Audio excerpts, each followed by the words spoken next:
A massive horde of zombies had invaded the city of Aldurna a few hours ago. The people had procedures for this kind of thing. Pulling off an evacuation was old hat. Wait at a safe distance until the Wanderers passed, then return home. However, this time was a little different. Stragglers were always a problem. There are always losses during an evacuation. When the reports came back that a zombie horde was on its way, many of the city's leaders had gathered on the top floor of the government's ruling tower for a special meeting about current issues. We had been called in by the townsfolk and offered a big bag of money to go in and rescue the people locked up in that building, bring them back down to safety. The zombie horde is large and they're pretty ravenous. This is going to be a tough one. Cress, the leader in charge, dropped the first portion of our payment in my hand. "Be careful," he said. Cress was the leader of the hunting party. They'd been gone when the news came. The hunting party had normally been the lowest on the totem pole. Now he suddenly had thousands of people under his watch. It was no wonder why he was acting a little nervous. "Don't worry," Nicole spoke up. "We're the best in the business. Consider it done." Cress nodded. "Thank you," he said. "Those people represent our brightest and most talented minds. I fear our community will fall apart if we lost them all at the same time. Keep your people quiet. No need to risk the chance of luring the Wanderers over to your position," I said. "Don't worry, my people are used to these sorts of conditions. The Wandering Horde won't hear a thing from us," Cress said. "Then we'll get to work. Come on everyone," I said. Nicole followed right behind me. There were two more besides us. Dodger was standing a distance off. He didn't care what we did or what the circumstances were, as long as he got to fight. The other was Daniel, my son. I bring him along every mission we get. He's just as vital a member as anyone else. Some might call me mad or crazy for putting a 12-year-old boy in danger like that. Maybe I am a little mad, a little crazy. But in this day and age, there's no room for dead weight. The kid's got to earn his keep, learn a trade. Besides, Wanderers don't care what age you are when they bite down. Their only question is, can they eat you? Letting my son come along lets him learn how to conduct himself in the field. It makes sure that when it comes to my son, the answer to that question will always be no. Together, we went on to the edge of town and we waded into the sea of starving zombies. We had to be brutal. We had to be quick, or this operation would fail before it had even started.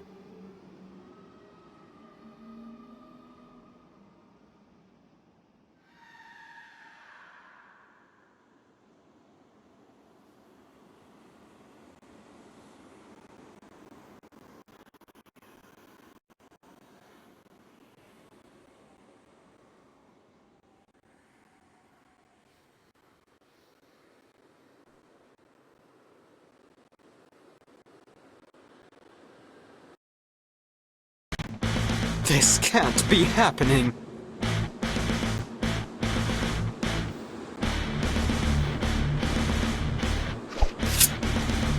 Why aren't we going anywhere?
Boom!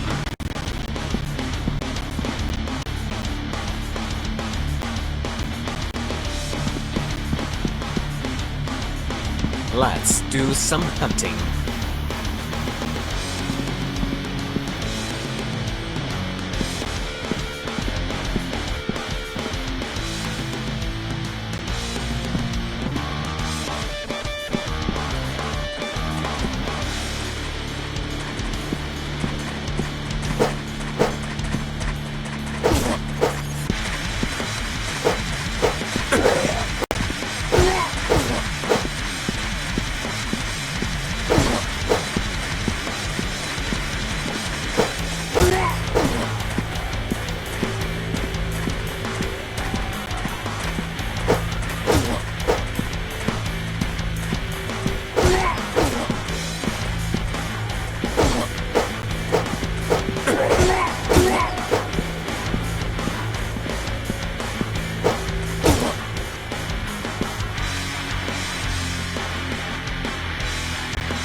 Mind and spirit for a deathly blow.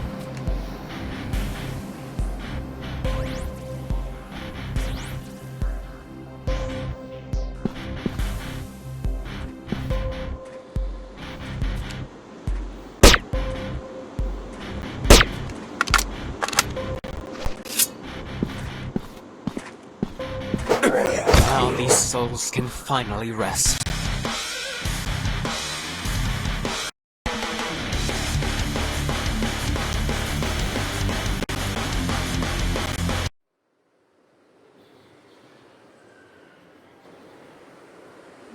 After our bloody journey through the Horde, we finally made it to the lobby of the town's government tower.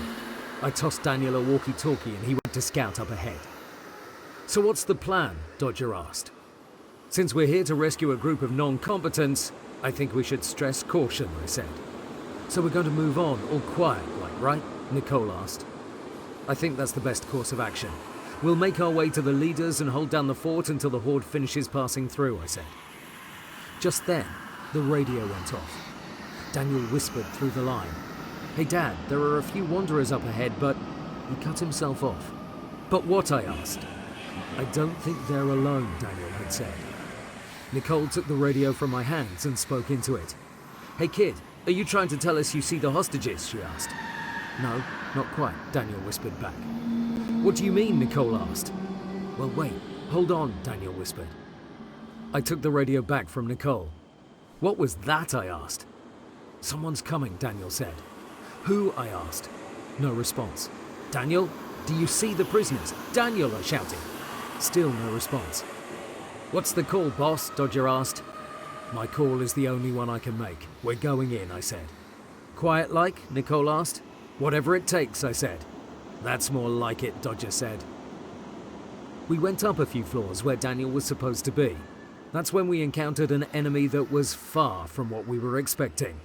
An armed man walking around in a wanderer-infested building. He was no leader. This man was an invader. We'd soon discover that this incident went deeper than anyone had expected. "There wasn't supposed to be anyone else here," I said. "Looks like things just got a lot more complicated," Nicole said. "Never mind, we've come too far. We have to complete the mission and find Daniel. Let's go," I said.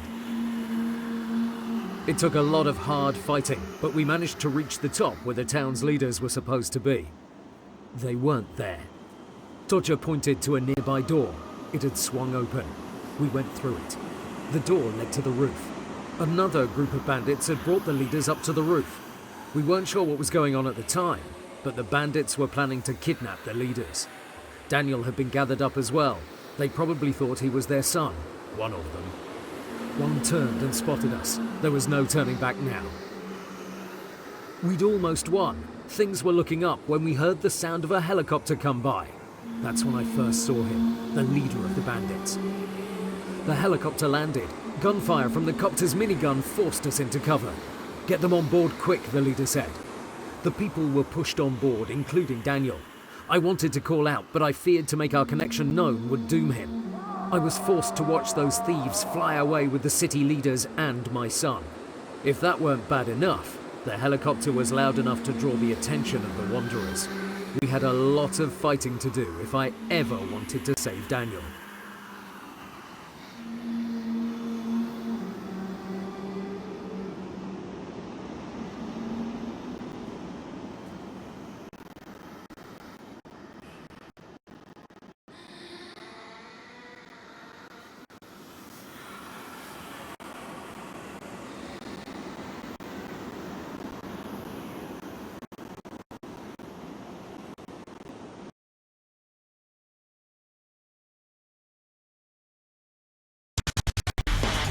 Let's do some hunting.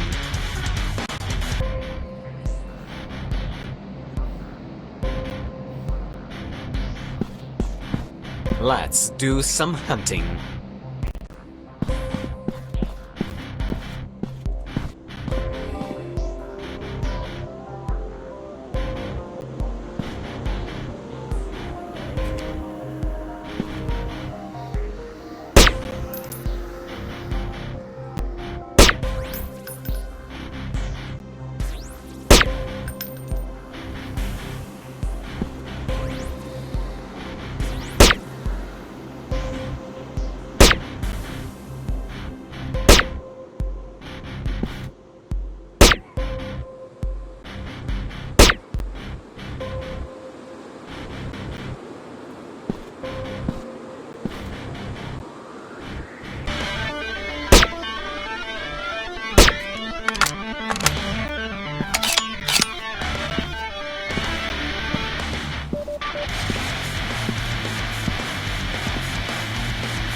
Wasn't it obvious we would win?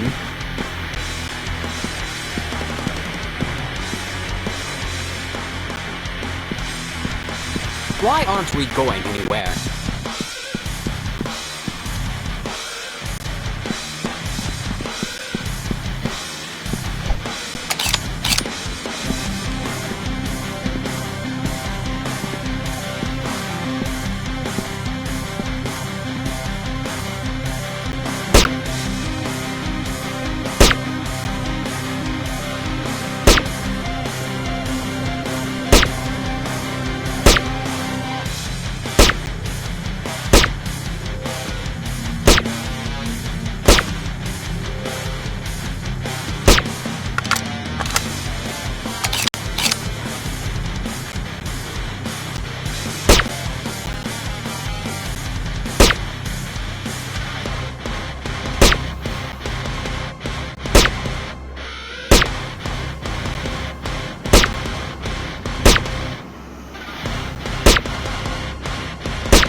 right in the sweet spot.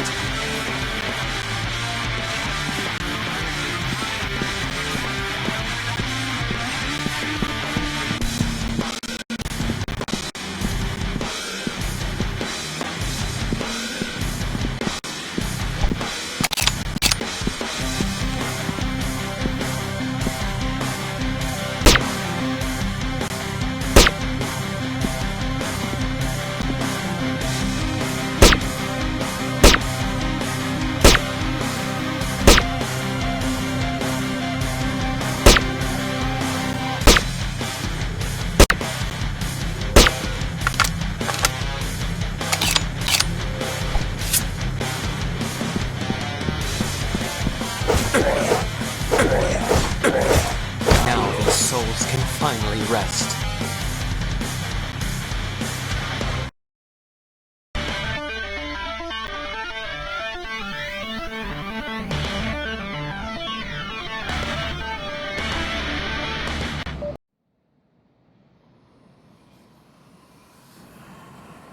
We finally arrived at Otto City.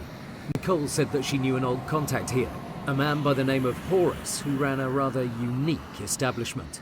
A gentleman's club that offered the finest in female wanderers for its disturbed client base. Dodger winced, seeing the customers fawning over the chained wanderers with the rotting, undead flesh flaking off. "I hope you're right about this guy," he said. "Don't worry, helicopters are pretty rare these days, especially for bandit groups. These guys must be some serious players in the underworld. If anyone knows anything about these guys, it'll be Horus," Nicole said. We walked in, past all the freaks and the monsters. We barged into the back room where Horus was staying. He looked surprised. "What the hell are you people doing in my office?" Horus shouted. I turned to Nicole. "I thought you told him we were coming," I said. Nicole shrugged. "I'd forgotten to charge my cell phone," she said. "Ah, I see. Well, that's just a shame." "Oh well," I said. "Now see here, Nicole, I don't care who you are. You three better explain why you're here right now or I'm calling the guards," he said. Nicole looked at me and I looked at her. Dodger cleared his throat. Then Nicole grabbed a gun and pointed it at Horus. "We just waded through a lot of wanderers, mate. We collected a lot of blood, so we got plenty of ammo to go around," Nicole said. "We don't want much, just a little information. Get it?" I asked. Horus grimaced and didn't say a word. I looked down and I saw that he had a control box in his hand. "Nicole, hold on!" I was cut off when Horus tapped a button on the control box. Then the lights went out. Screams were heard outside. When the red backup lights turned on, Horus was gone. "Son of a..." "The little rat got away," Nicole said. "Well, let's get after him," Dodger said. Then we heard a familiar sound. "Wait, what's that?" I asked. "No, it can't be," Nicole said. "Sounds like wanderers to me," Dodger said. "He must have freed the wanderer population he had locked up," I said. "Coward," Nicole said. "What's the plan, boss? Fight or run?" Dodger asked. I paused a second. "Come on, let's go," I said. We ran ahead in search of Horus, cutting through the wanderers as we did. We finally found Horus hiding in the basement of the club. He'd been attempting to escape through a secret exit. He might have escaped clean, but we got to him first. "Wait, hold on," Horus said. Nicole wasn't hearing any of it. It didn't take long for the little weasel to tell us everything we wanted to know. Old Creek Prison. The same bandits who kidnapped Daniel had supposedly set up an outpost there. Horus mentioned that we might find clues to the location of their main base inside.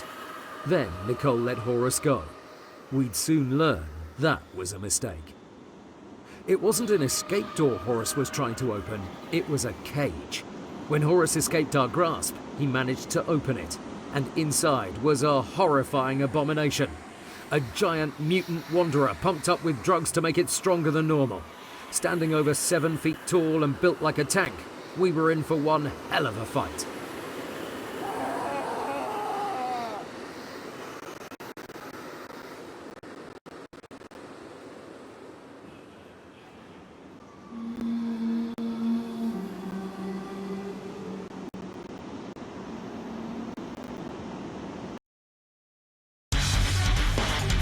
I don't understand!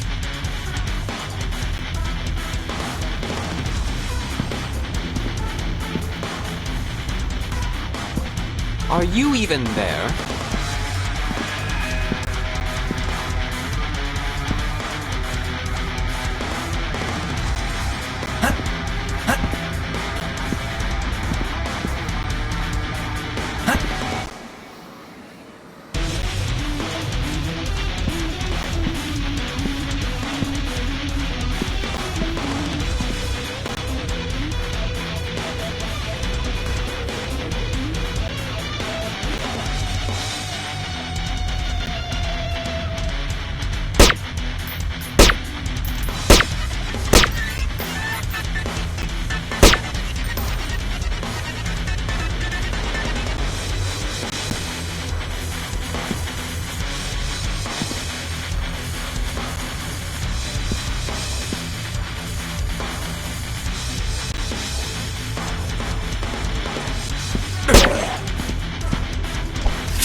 Evil presence has been lifted.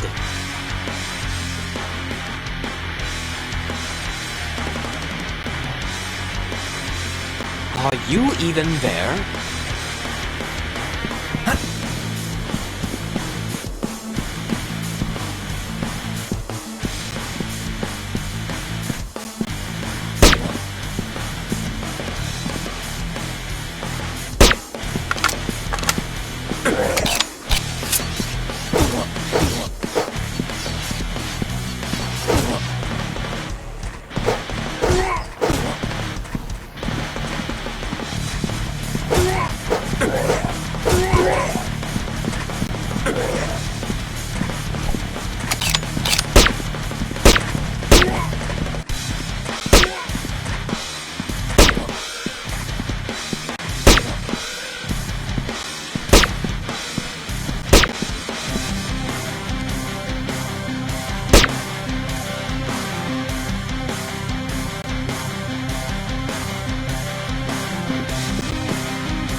Bring on the hard stuff already.